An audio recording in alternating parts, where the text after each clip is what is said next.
douceur en milieu tempéré. C'est le problème des régions océanes. Les corps y prennent goût à la douceur.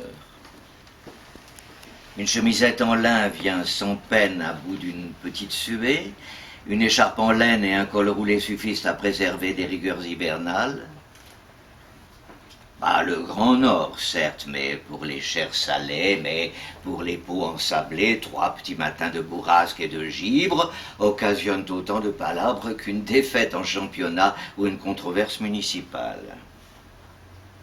À moins d'être marin-pêcheur et de tanguer ses nuits en solitaire, avec pour seul compagnon le froid qui mord la peau et le sel qui dessèche la couenne, l'organisme humain en zone tempérée a fini par perdre les acquis de millions d'années d'endurcissement.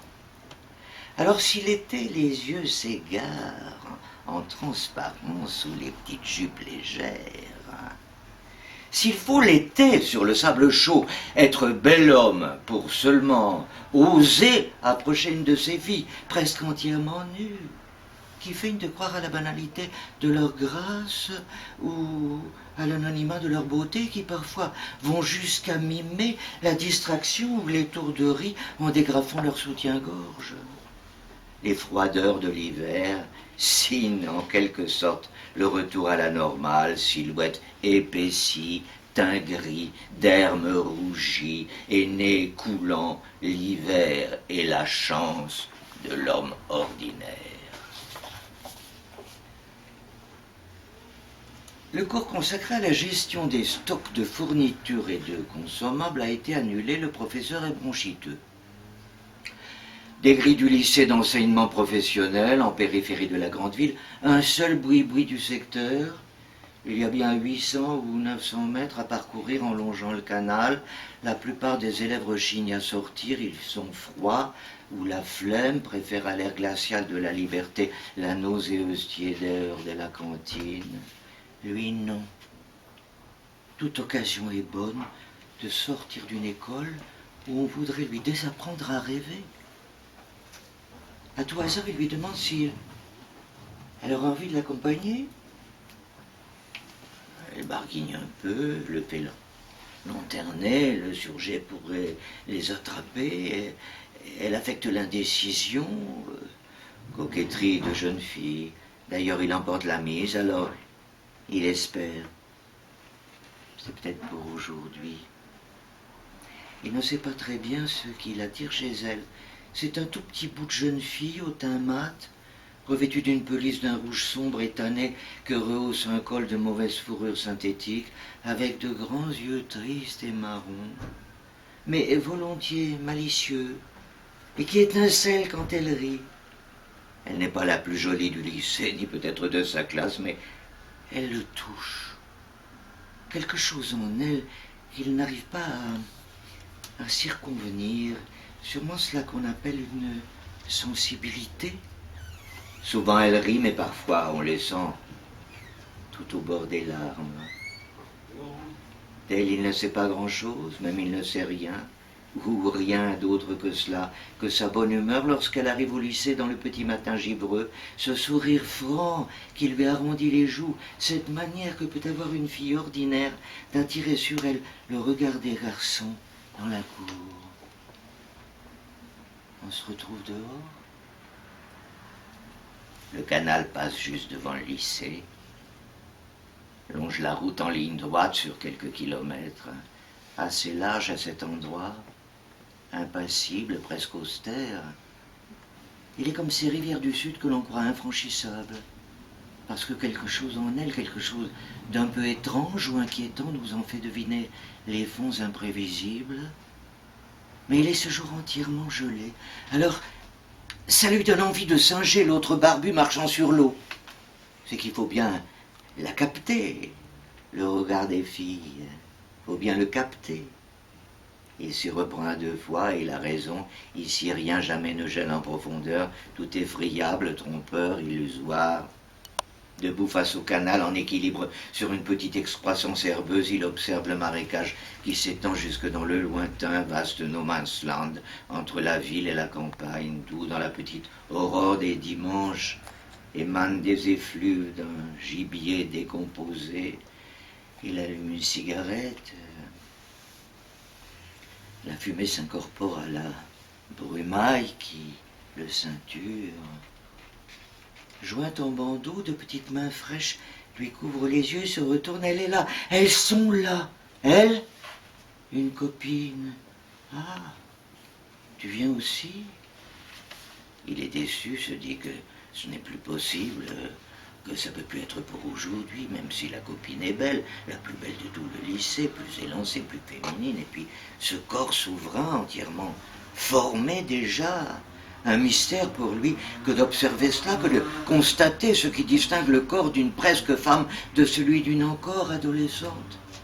Bien sûr, c'est un ensemble, un tout, dont on dirait qu'il ressortit un instinct d'une complète intériorisation de la sensualité, au point que l'incessant spectacle de ce corps en chasse semble en fait même de la nature, autant que d'une attitude générale, une façon de respirer, de parler, de marcher, de se maquiller, de tenir son briquet, de laisser les questions en suspens, de préférer un sourire au bon mot, un silence au truisme, une façon gentiment dédaigneuse aussi rigolote, combien guicheuse pourtant, de jeter un œil sur un groupe de garçons au bord de la syncope. Tout est un art, tout un art.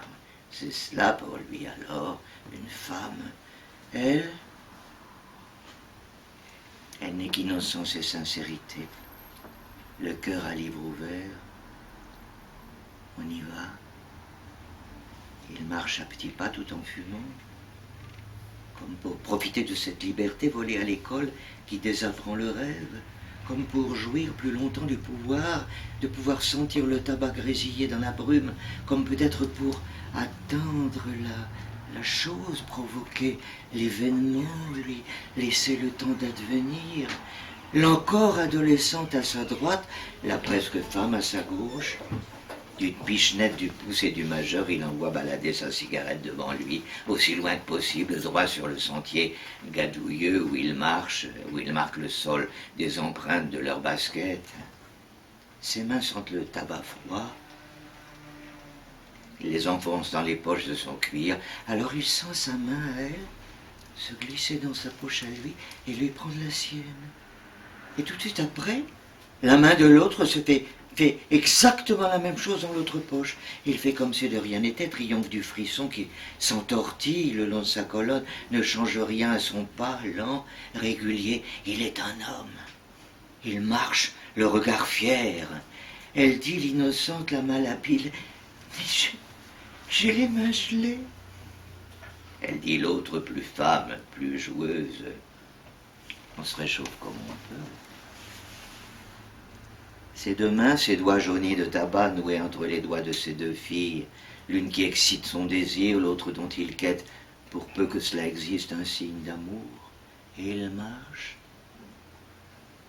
Ils marchent dans le grand froid humide et silencieux, leurs joues et leurs nez rougis, emmitouflés dans leurs écharpes. Ils arrivent au bruit-bruit, poussent la porte, une vague de chaleur enfumée, graillonneuse, leur gicle à la figure. À l'intérieur, c'est le chahut ordinaire des hommes pendant la pause déjeuner, les ouvriers du chantier d'à côté, les fonctionnaires du troisième rang, les roquis du canal, les alcoolos du coin, ceux qui font l'ouverture et la fermeture et qui, dans l'entre-deux, laissent la vie décider pour eux, n'obéissant qu'aux lubies de leurs esprits hagards et déréglés. Pas de sono, pas de radio, seulement le brouhaha des hommes. On grignote aux zinc des cacahuètes que l'on pioche dans un petit distributeur rouge et sphérique, sponsorisé Ricard. Les doigts rutilants de mauvaise huile, on mastique le sandwich graisseux de son beurre un peu rance en buvant un demi pisseux et on termine devant un café amer. Il y a dans ce bistrot quelque chose de tristement vivant. Il papote de tout, de rien. le dernier album de machin, le prochain film d'un tel, le fleuroncle sur le nez de la prof de compta, manière d'occuper le temps, de se sentir chez eux dans la compagnie de ces adultes au regard esquinté, lui. Elle peut-être se désole de n'être pas seule, tous les deux, ensemble. Fût-ce ici, dans ce bouge où s'empeste l'urine, la javel et le sein doux. La presque femme lui fait du pied sous la table et l'embrasse sur la joue quand il annonce vouloir offrir le deuxième café. Le deuxième café, elle fait des manières, lui dit que ses cheveux de mi-longs lui vont bien, qu'elle adore les garçons aux yeux verts. Elle ne dit rien. Laisse dire. Attend son tour.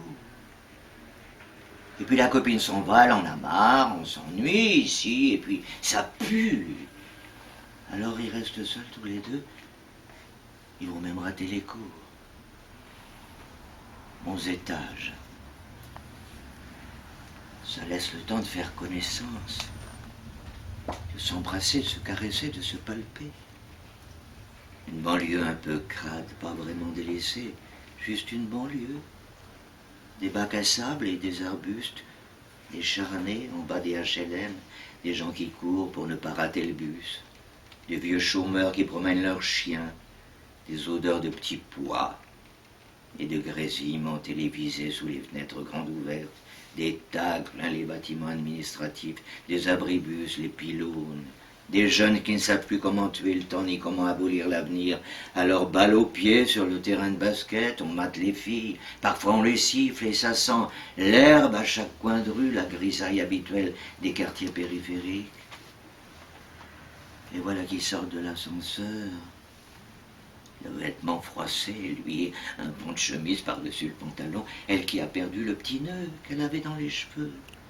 Et tous les deux, ils rigolent parce qu'ils vont rater le cours de dactylo. Et ils rigolent parce que les autres, forcément, vont comprendre. Elle tremble un peu. Devant la serrure qu'elle ferme et ouvre chaque matin et soir, soudain la voilà, malhabile, empotée. Il sourit, lui prend la clé des mains, l'introduit dans la serrure, ouvre la porte. À l'intérieur, ça sent le sommeil encore, le confiné, le café moulu du matin, la lessive et la godasse. Les murs du couloir, leur jaune sale, humide, et sur la moquette des poils de chien. Tu veux un café?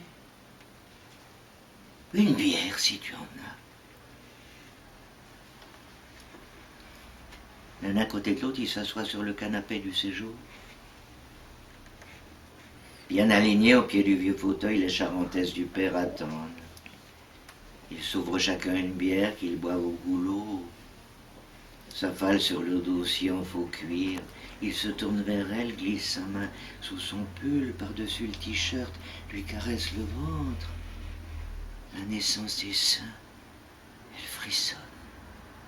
La clé qui tourne dans la porte d'entrée. D'un coup, il se redresse, allume le poste de télévision. N'importe quelle chaîne fera l'affaire. Mais qu'est-ce que tu fais là? T'as pas piscine? Ben non, c'est fermé. Et toi, t'es pas au lycée? Le prof est malade, je suis venu réviser avec un copain. La petite sœur, toute fraîche avec ses couettes, ses taches de rousseur et ses grosses lunettes en plastique rouge. On va travailler dans ma chambre, tu ne nous déranges pas, compris? T'as qu'à regarder des dessins animés. La môme ne répond pas. Elle est déjà dans la cuisine à se préparer un verre de lait, du pain frais, avec 2 barres de chocolat aux noisettes fourrées à l'intérieur. Sa chambre est à l'image de la vie, de son regard, de son corps, sans manière ni gaieté excessive, juste ce qu'il faut de douceur et de rudesse. Au mur des posters de Jean-Jacques Goldman, de Renaud, de Trust. Sur la table de chevet, un roman d'Yves Simon, ça fait toujours rêver les jeunes filles. Et son petit lit, tout simple, sa couette bleu nuit. Nulle autre fioriture qu'une petite lune blanche brodée sur l'oreiller. Il aime cette correspondance entre la modestie du lieu et ce qu'il croit savoir ou deviner d'elle. Il y perçoit un nouvel indice de sa personnalité, le signe d'une âme honnête, d'un cœur simple. Il s'allonge sur le lit, allume une cigarette. Viens, il y a ma sœur. Et elle vient. contracté, le corps noué sur lui-même. Il blague, la détend. Elle sourit, mais ça suffit pas, alors il la chatouille et elle éclate de rire. Elle veut bien qu'il se déshabille, mais sous les draps. Elle préférerait qu'il ne la regarde pas trop. Pas grave. Il la sent. La tiédeur veloutée de ses cuisses, la rondeur fruitée de sa petite poitrine, son odeur lointainement citronnée, cette chaleur partout sous les draps. Elle sent son sexe dur contre sa jambe, ses cuisses, son ventre. Elle n'a jamais fait l'amour, lui non plus. De la chose, ils ne savent que les oui-dire, les racontars des grands frères, des grandes sœurs, des crâneurs du lycée, les soupirs entendus ici ou là, ce qu'on en dit dans la presse populaire, toujours un peu grasse, toujours un peu sotte. Elle voudrait le caresser, ne sait pas comment s'y prendre, alors elle le fait du plat du doigt ou de l'intérieur de la main, paume tendue, comme si une ultime pudeur, une ultime indécision lui interdisait de tout empoigner. Lui non plus ne sait pas. Il cherche parmi les tremblotements, dans les mouvements réflexes de son menton, de ses lèvres, de ses yeux, une indication sur ce qu'elle aime, ce qu'elle aimerait. Leurs regards ne se croisent jamais. Ils se caressent à l'aveugle sous les draps, tous deux suants, haletants, hésitants. Dans le couloir, le va-et-vient de la petite sœur les enveloppe net. Ça les fiche dans leurs caresses, pendant que quelques secondes, c'est tout leur être qui semble interrompu. Il ne sait pas s'il peut, s'il saura la pénétrer, n'ose pas s'enfoncer en elle, peur de lui faire mal. Son corps est comme infranchissable, son sexe pas aussi bandé qu'il le voudrait, pas autant que tout ce qu'il appelle et réclame et pousse en lui et lui dévore le ventre. C'est comme si tout son sang n'engorgeait plus que son cœur. Soudain, elle ouvre grand la porte, son regard en panique, du désespoir plein les yeux. « Mais vous n'allez pas faire un bébé, hein? Vous n'allez pas faire un bébé ?» Mais non, ils vont pas faire un bébé. Et pour cause, ils savent pas faire. Elle l'emmerde, cette môme. Mais retourne voir Chapeau Chapi. Va chialer devant Candide, de toute façon. J'ose pas la pénétrer. Ta grande sœur, je sais pas. J'ai peur de forcer, j'ai peur de lui faire mal. Il peut tout de même pas dire ça. T'inquiète, on fait rien de mal. Il arrivera rien. Sa voix est douce, la petite s'apaise. Tu dis rien à papa, promis? Alors mais on met en guise de réponse. On te petit promis. On arrive, tu prépares du café? Quelques instants encore, ils s'embrassent, se caressent et se palpent. Quelques instants sans joie, ou d'une joie vaine, ruinée, lessivée de tout frisson. Alors tristement, elle se rhabille et lui reste nu, allongé sur le dos, la peau adoucie encore par la tendresse. Il allume une cigarette, regarde par la fenêtre machinalement, en dehors, en bas, des gens qui courent après un bus, des vieux qui promènent leurs chiens, des jeunes mecs qui tapent la balle sur le terrain de basket. Mais elle revient en courant et en criant dans le couloir « Papa arrive, papa arrive !» Alors elle paniquait, ses gestes confus, désordonnés, incohérents, et lui qui enfile son slip, attrape ses affaires à la volée, ses baskets à tout berzingue, et qui colle sur la bouche un baiser qui veut tout dire et traverse le couloir en glissant sur le carrelage. Voilà qu'il est en haut de l'escalier, à moitié nu, son pantalon, ses godasses, son t-shirt à la main, le temps de dévaler 5 ou 6 marches, de se faire tout petit, de se planquer, et puis la porte de l'ascenseur qui s'ouvre, et la lourde main poilue du père appuyée sur la poignée de la porte d'entrée. Debout dans le car bondé du petit matin, ils s'échangent leur chaleur, chacun s'accrochant au blouson de l'autre pour ne pas tomber dans les virages, se sourient quand leurs regards se croisent. À l'arrêt, une grappe de copines qui montent, les repères, se dirigent vers eux, œil obscène, regard entendu, bouchon cul de poule. « Allô ?» Elle demande. « Allô ?» Leur air triste, penaud, et ils ne savent pas pourquoi. Il fait encore plus froid qu'hier. Elle ne sèche pas les cours, elle ne l'a pas suivi. Il marche le long du canal de son pas toujours lent et régulier, la cigarette au bout de ses doigts jaunis. La fumée qui se dissipe et se mêle au froid, il la jette loin devant lui, aussi loin que possible, d'une pichenette entre le pouce et l'index. Dans la brume humide et froide qui imprègne ses vêtements, ses cheveux, son corps, il pousse la porte du boui-boui, sourit aux hommes, aux odeurs de bière et de saindoux, aux habitudes. Il est chez lui. Il est seul.